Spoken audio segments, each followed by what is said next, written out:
Curtis DIYer. DIYers, welcome to another episode of Curtis King Reacts. I'm your host, Curtis King. Say it isn't so, DIYers. There are rumblings about that our friend here, Liangelo Ball, a.k.a. G3, just might be an industry plant. Oh, here we go again. Somebody gonna have to tell the truth, and I'm gonna tell it. While some of us may know him from his viral song, Tweaker, I'm swerving and wanna that were giving some of us some extreme nostalgia. It had some folks out here wearing wave caps, do-rags, and headbands. Dear Diary, today me and my woadies took the bus to the Stonewall Mall so that we can go get the N1 Mixtape Volume 3. Not me. I wasn't writing to no Moesha instrumental when that came on. Anyways, it's been doing so well. A little bit too well for some people's liking. And although, of course, we want to celebrate him and his family and him being able to turn what would have been otherwise, an attempt that fell short to get into the NBA into this deal, man, first of all, you got to salute LeVar Ball as a father of these three because he really made them into a very successful trio. But with that said, people didn't have questions, and I didn't even have questions until they started seeing things like this. We're looking at an announcement made by Shams. Who the hell is Shams? For those of you that are not NBA fans, Shams is like TMZ for the NBA. He announces all official news, sometimes even rumors of transactions, trades, signees, all that. He's the guy that people go to when they want to leak some information or gain some leverage in the marketplace. With that said, even though Liangelo Ball is not an active NBA player, and Shams usually only reports on active NBA players, he announced this. Liangelo Ball has signed a deal with Def Jam and Universal Music Group, a representative from his label Born to Ball Music Group says. Sources said the deal is worth as much as $13 million, with $8 million guaranteed, and gives Ball full ownership of music and his own record label. Man, round of applause. Somebody gonna have to tell the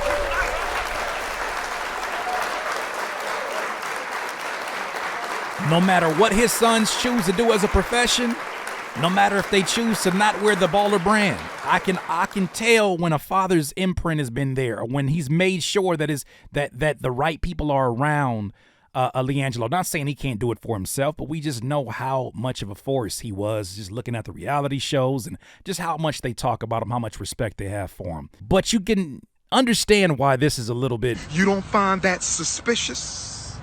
You don't find that suspicious? You can understand why some people feel this way, because so much of this feels like maybe this was Def Jam or UMG making a phone call and saying, you know what would be a great way to announce this news? Let's not announce it on Say Cheese, right? Let's not announce this on Art of Dialogue or Academics. Let's go to Shams, because he's going to separate himself from our entire roster of artists, because who else is going to have the opportunity to be able to get into this segment because they actually have history, at least playing G League. A bit of marketing, I mean, that's marketing, but it's also, too, got some people like, what's going on? Oh, no, the rabbit hole gets a bit deeper. I hate to use your friend Academics as the source, but hey, even a broken clock is right 2 times a day. Isn't that how that goes?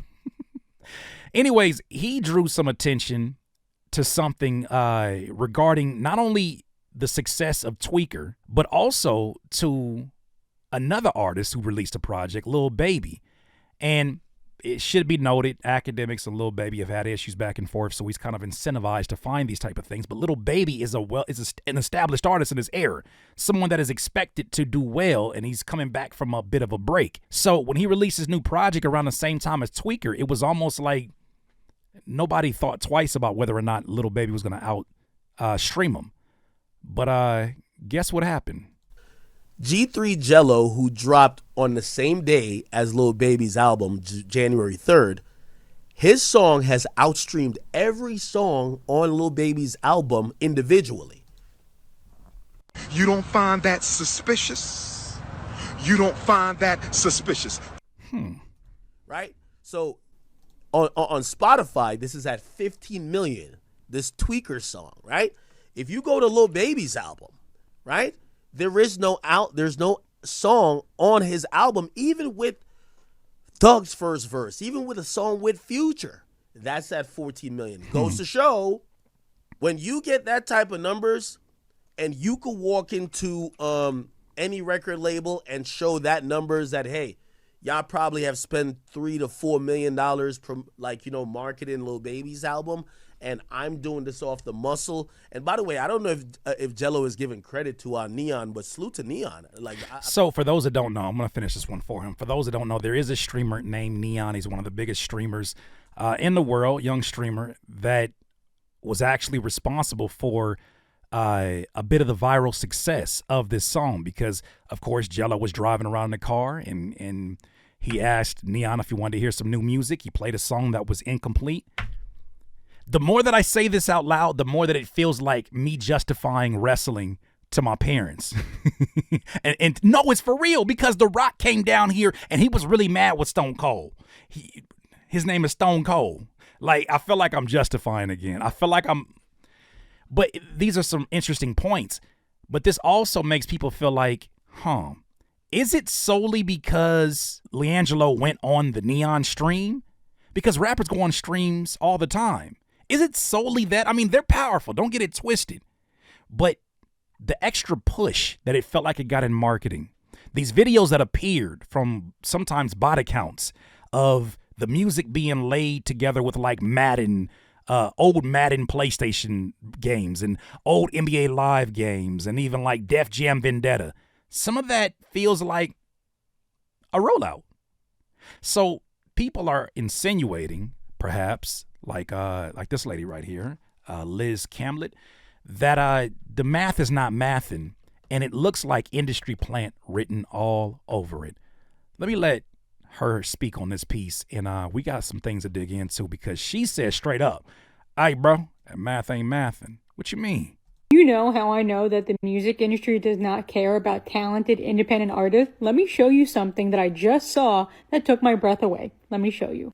I'm on Instagram and I see this. Liangelo Ball is signed to deal with Def Jam and Universal Music Group. A representative from his label, Born to Ball Music Group, said, sources said the deal is worth as much as $13 million, with $8 million guaranteed and given full ownership of his music. Right. Then I go to his Spotify and I see 4.2 million monthly listeners and one released song right here. The math is not mathing. Let me explain. You saw the Spotify monthly listener count, right? He has 4 million monthly listeners. He has one song that's released. Okay, 4 million. She throws a lot of numbers at us. 4 million monthly listeners in one song. The last time I saw something like that, anywhere close, was Forbats. And we had conversations about whether or not he was an industry plant, because he already had high-profile features from Drake and Kanye. If it smell like a plant, better get to watering. Gets about 8 million streams per month. If you do the average of what the payout is, stream royalty rate is 0.001 and 0.006. After all fees is 0.001, okay? 0.001 times 8 million per month is about $8,000 a month, times 12 is 96,000. Now I'm sure he has other streams of income for his music, and now the thing that I do that I base it off is times 5. That's usually times 5 how much the catalog is worth. So if you do 100,000 times 5, that's only $500,000, $500,000. No hate towards Liangelo. I understand he's a basketball player. You can have music on the side, but it does not make sense. The math. So there's a lot of numbers she threw at the same time. What I'm gathering from it is that it's almost like Shark Tank. When you go to Shark Tank, if you've ever seen the TV show, and you present your product, right? There's a row of investors like Mark Cuban, Damon Johnson, and all the different investors, and they're sitting there and they're listening to your pitch. Their main question that they always ask: how much money have you made by yourself already? Right? What is your product really worth? Because what you're asking for in terms of an investment is like, say, $100,000 for, 10% of the company. And they're like, how did you get to this $1 million evaluation or whatever that is? The same thing applies here, in that if you're just basing it on the success of this song, and he's never had a song ever do anything close to this, how are you landing on $13 million and $8 million of which is guaranteed? Like, how do you, unless you've already took a vested interest and you've invested in this artist, even during the organic independent rollout, the viral rollout? What if he had a inactive I'm signed card and he just activated it when he signed the deal? That's the question that's going around. math is not mathing. For $500,000, you're getting $8 million guaranteed, $13 million total, and you own your own music. I think a lot of independent artists who are more talented, who have more music, who have more skin in the game, could benefit from that. So when I saw that, it took my breath away. Again, does he have outside influences? His dad, his brand, the hype? Yes, but $13 million and ownership? Yeah. Of his. What possesses a Def Jam and UMG to give a former professional athlete ownership of their music, but you won't give it to the people who've been making music their whole life? Hello. You know, it starts smelling a little stinkier the closer you get to the trash can. Right? The closer you get, you're like, put the light on it. Ooh, I didn't see it like that. It looks You don't find that suspicious?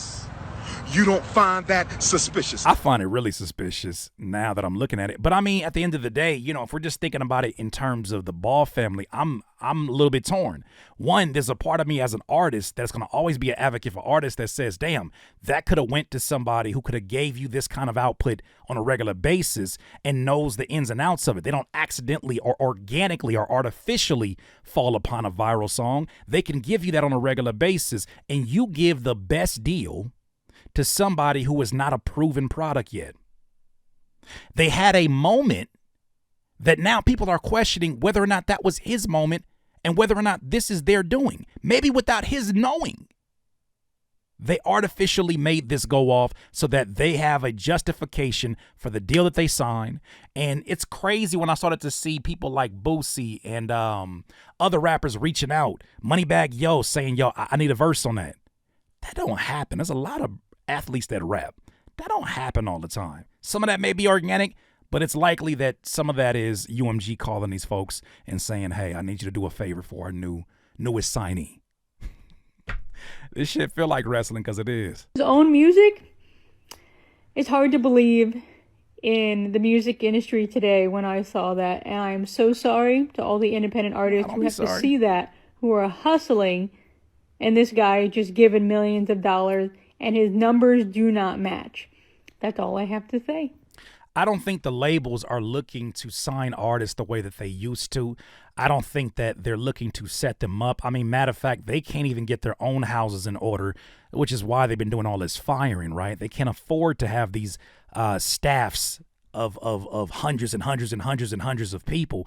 They're downsizing for a reason, right? The money ain't what it used to be, especially if they're relying upon streaming and relying upon these other things that don't pay music what it should be paid, especially as music gets deprioritized in that arena. So I don't think that's an environment for me personally as a DIYer, DIY, aka an independent artist. I don't think that that's an environment that if you love music and even if you love the business of music that you should be involved in. I think that you should find your success on your own, first as an independent business, a small business, and then leverage that success for the best deal possible if you want to partner up. But you don't have to.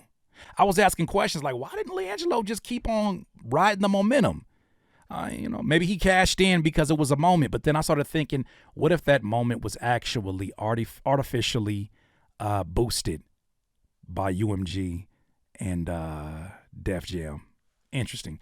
All right, let's get over here to Demiza. Demiza adds on a point to her point and gives a little bit more context, and then somebody adds a point onto his, and we're going to walk right down that tunnel. Breaking news, Liangelo Ball signs with Def Jam Records for a reported $8 to $13 million. And Liz, the manager, says it doesn't add up. Well, the streaming revenue, you're right, it doesn't add up. I mean, she said about $500,000 is what this single could generate based on his Spotify listeners and so on and so forth. Look, this is a synergy marketing deal. Def Jam is one of the most iconic brands in rap music. I don't even know if they have a staff anymore, but God bless them, it's still Def Jam. And Ball, being what it is, the family name in sports, if they come together and they do a deal, and I wouldn't be surprised if this was going on behind the scenes and this was all marketing leading up to the signing, it will drive traffic to Spotify or YouTube or any of these streaming platforms, and an advertisement will play before or after. They will gather analytics from that. Then, if you buy something, if you click on the advertisement, they'll get a cut of the sale. Now, for all of you independent artists that record companies are seeing come up and they hit you up and they say they want to do a deal with you, tell them you want a cut of the ad revenue and the data revenue too. Good game. Good game. The man's always going to give good game to the independent artists. I think what's interesting here is that it appears that the labels are going from getting away from the true artists, the true musicians, the true producers, and trying to, at first they were just trying to find the TikTok stars, and obviously rest in peace to TikTok. You know, it's not yet as of today, on Sunday. But those who were viral there, they already had a system set up that would be able to reach out to them and track their success based upon the charts. They looked at that and said, all right, that's only a short-sighted vision of what we can do with this. I don't think they've already deprioritized signing those artists. We did a video about that as well. They don't want just the artists that can go viral, right? Because now they're getting ready to create an ecosystem through their distribution service that's going to eventually be their replacement for DistroKid and the CD Babies. Don't forget, UMG just bought CD Baby. Oh, hello. But what's going to happen is that once they get in place of all this, they won't have a need to understand why you went viral. They'll have the data because you're using their services to distribute your music. They have all the data, fam. They about to be worse than Spotify in a second. Now, with all that said, fast forward here. We're looking at them now, not even looking for a viral star because they can make the viral moment themselves. This is what they're saying or implying that was done with Liangelo. We got that. We got the streamers. We got the tweeters. We got the bots, all that. Bot. We got all that. You just worry about being the biggest star that you can, appear to look like it. We'll take care of your relationships, cosigns, and all that. This shit is wrestling, brother. That's the newness, because we know they're not making the money off the streaming. They're making it off the data and the advertising. Hello. So tell them you want a cut of that too. You know, I mean, hey, let's get in the same business as the labels, right? Let's go over here to Sync Money. Sync Money is continuing this cipher and adding on a little bit more details to it that I think are very relevant. Here it says Def Jam, which he's going to explain is not really a record label like it used to be. It's more of a Def Jam media group. What does that mean? Check this out, and he explains the deal in a little bit more detail. Absolutely no shot in the world that Jello is going to generate 2.5 to 4.5 billion streams. That's how many streams Jello would have to generate before Def Jam made their money back on. So I know they got the play button here, but he basically did the math and said in order for Def Jam and UMG to make their money back, which is $13 million, Jello would have to do 4.33 billion streams at 0.003 per stream, or 2.6 billion at 0.005. Now, they may have the strings to pull. Of course, they have the strings to pull. It's universal to get him that 0.005.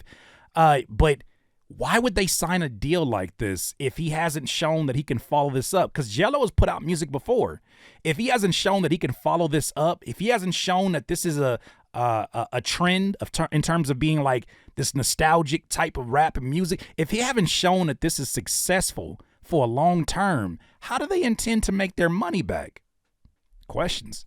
He's got one viral hit song right now that's probably going to max out at around 100 million streams. The chances of him having 40 more of those, really unlikely. Demiza brought up a good point. The only feasible reason why Def Jam would do this deal is if it was a 360 deal and it involved everything. Merchandise, touring, brand partnerships, streaming, all of it. What most people don't know is that Def Jam is essentially a multimedia company at this point. They're not just a record label. They were forced to make this change and go away from just being a pure record label back when UMG did the layoffs, and then they had to get creative about how they were going to keep bringing revenue in order to survive.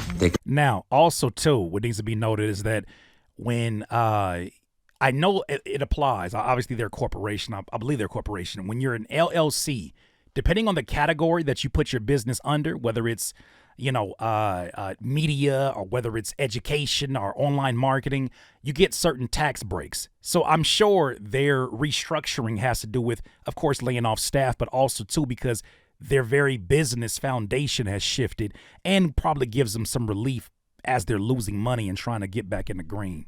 Sign a personality and brand like Jello and have music be the secondary thing, and then make most of their money off of doing business deals outside of music that will make them more revenue than the music itself. Insanity, right? Insanity. This is not the only conversation going on. And I think that no matter what people are saying, it's not like we're revealing some kind of a smoking gun here. UMG will take all the publicity, which is why I don't think they tried to get ahead of the whole Drake lawsuit situation, right? They had private meetings. Their teams had meetings. They're not trying to get ahead of this. I think they're looking at all of this and saying, hey, in this era where people forget about things so quickly, they get angry and forget about things so quickly, let's take the pub and let's run some ads on it. At least we know what audience to go to and what audience to exclude. I'm just throwing things out there. But a gentleman here named Rainwater says that he takes responsibility for helping to create Liangelo Ball's viral single. Tell me if the way that he's describing this doesn't sound like perhaps a label might have reached out to him. I'm just speculating. I don't know. Listen, DJs is not needed no more. Wait. Hey, that's a cold way to come in. Wait, what? Somebody gonna have to tell the truth, and I'm gonna tell It's not the truth. It's not the truth. Wait a minute. You don't find that suspicious? You don't find that suspicious? Continue. That's a terrible way to open a conversation. I repeat, DJs is not needed no more. Let me tell you how Gilo Bow, the Bow brother, became this hit. His manager called me and said they needed a Dallas producer. I hooked him up with a Dallas producer. They came with the old Dallas sound from 2007, 2008. Whoa, from the row, Young Black, hit that. Boom. Heard the song. I got him a podcast interview in the car. That's when he presented the song. Then he needed promotion. I got him the podcast interview when he presented the song. So this gentleman is responsible for getting Liangelo on Neon Stream. Oh, you thought they was just friends on Twitter DMing each other, huh? Like, hey, bro, can I come on the stream? Yeah, come on, man. I had questions about seeing Neon and Liangelo because Liangelo was like known for being a third ball brother. But, like, I would expect to see, like, LaMelo on there first because, obviously, to me, right now, he's the most popular one since Zoe's been dealing with a lot of injuries. This one was weird because it's like, how did y'all even know each other? Well, he said he says, Rainwater says he's responsible for helping to connect Liangelo Ball and his manager with Neon. That's what I'm assuming is the podcast in the car. I called Dummy, my partner from Chicago, which is staying in Atlanta. He put it on every playlist there was. I called up Dark Skin, the plug that stays in Dallas that runs World Star. He put it on World Star, which is made it the #1 song in the country right now. And with my partner On Dummy doing all the playlists, it made the #1 song in the country. Think about that for a second. Liangelo Ball's manager knew who to hit up to help put some steam behind this song. Now, let's not get it twisted. That is the music business. That is the record business, excuse me. You and I, as independent artists, we're in the music business, right? The music, not these, loopholes and tricky ways to try to figure out how to artificially boost things. That's not what game we're in, and that's what gets us twisted and gets us tripping a lot of the times. A lot of times we get frustrated thinking that we're in competition when folks like this can make a phone call. Their manager can make a phone call and be like, I need you to put in a word for a producer to get the specific sound. Also, while I got you on the line, I need you to hit your boy up that got them connects on the playlist. And so that's why he started off this conversation with, Rainwater started the conversation off with, we don't need DJs anymore. It's unfortunate to hear that. I don't believe that, but I think what they're saying is DJs to break records. But I look at this and I'm like, is it breaking a record or is it making sure that people can't miss it and then having some fine marketing to fill the holes? Like, is it a hit song or is it a successful artificial campaign? You know what I'm saying? Like, I like parts of the song for sure. It's not a bad song, but this is why people are looking and saying, is this an industry plant? DJs is not needed no more. DJs is not needed no more. It's all about social media right now. If you need some promo, go social media right now. Hit me up here, On Dummy up here, World Star, Dark Skin up. You need pro. Yeah, I don't buy the whole DJs are not needed anymore because I look at it and I say DJs just by their own ability to fill a crowd out, to look around at a crowd and see and be like, all right, this is working. Their awareness of BPMs, their awareness of coming trends, right? They hear music in a different way than a producer does, than a engineer does, because they're focused on this art one at a time. The DJ is thinking about this whole thing as a collective, and they're like, ooh, I'm gonna play this record after this one, I'm gonna play this Tiger record after this one, I'm gonna play this Lil Baby record and this Uzi. They're thinking of things in a very three-dimensional way, and because of that, their input a lot of the times is a lot different than a nerdy fucking playlister at Spotify. I don't want to hear the DJs are not needed. That's not me, old man, barking at the sky. That's just saying that's the way that the labels want you to talk, because they want to get rid of people, so they have to pay people less, in my opinion. But you know what is emerging? Streamers are becoming the new rappers. That's what RDC World says. Look at this skit they just put up, because, of course, Liangelo Ball's success is partly due, because whether it's artificial or not, it's due to him being on Neon Stream. But look at this skit, because I feel like the timing is insane, and RDC World just has a great way of like pulling everything together and teaching with a sense of humor. Peep this out. 2 hours late, chat, man. Fuck, we ball, man. Where you at? The name of this is streamers are really the new rappers now. Wait. Oh, I think that's him right there. Oh yeah, what's up with you, man? What's up? Yes, sir. Rock with him. Big fan of you, man. No cap, man. As everybody should be. Bro. Yes, bro. Y'all welcome Jay Rich to the chat, man. And no, I'm not freestyling. Yeah, man. But hey, man. So what we about to do today, dog? Yeah, well, I got motion all around the city. Hey, we're not taking no pictures today. Hey, we're not taking no pictures. I'm not taking no pics. I'm not taking no pics. No. Bro, Dez never stops. Oh yeah, what's up? Are you a fan? Just all the time. Yeah, I appreciate that, man. Picture, bro. Yeah, no cap. Yeah, for sure. Come on. Damn, it really do be like that too. I ain't gonna hold you. Hey, bro. Hey, that streamer, that YouTuber relationship is a lot different than somebody who listens to your song as a rapper. And I'm a rapper as well. I'm a producer. I've been that longer than I've been on the internet as a content creator. But it's different when people spend 4 or 5 hours with you in a live stream on a regular basis versus 4 to 5 minutes on a song. If even that nowadays is like 2 minutes and 30 seconds. 30 minutes total for a whole album if they don't like the album. Man, Curtis, I like what you were saying about that one Drake video. Chill. Drake is watching. FBI, open up! I'll let him continue. Oh, you got motion. Hey, stop playing. You know I ain't taking no pics, man. Okay. I got you. You want to see? Look, man. Look. Okay, I'm trying to get a picture. Bro. Yeah, bro. Come on. You ready? Let's go. I'm trying to get it like just. He either. That's what I like. You know what I'm saying? I got you, bro. Oh yeah. So. Hey, man. Hey. Industry plant or not, that plant is growing. That plant is blooming, and I'm proud. I'm proud of the Ball family for figuring it out. I'm proud of man. It just feels weird to say I'm proud of LeVar Ball because of course he's older than me. But it's so dope to see a father bring it all together like this. Obviously, you know, no matter what the situation is, I know for us as independent artists, there are probably some of you that are highly irritated with the idea that here's somebody who did not choose this as their profession, being able to now pivot from an opportunity to play in the NBA, because he could have played there if if the shot was hitting and all these different things, to now legitimately having a deal where you're going to be seeing a lot from him. Whether or not the songs hit quite like Tweaker doesn't really matter, at least, in terms of where they're going to push, because they're going to get their money's worth without a doubt. You may be hearing Tweaker in a lot of commercials. For damn sure there's going to be another Fast and Furious movie. That's going to be, for sure it's going to be a Gillette commercial. Gillette, I'm going to swerve and I'm going to go. Now with 5 microbacterial blades. It's going to happen. I don't know.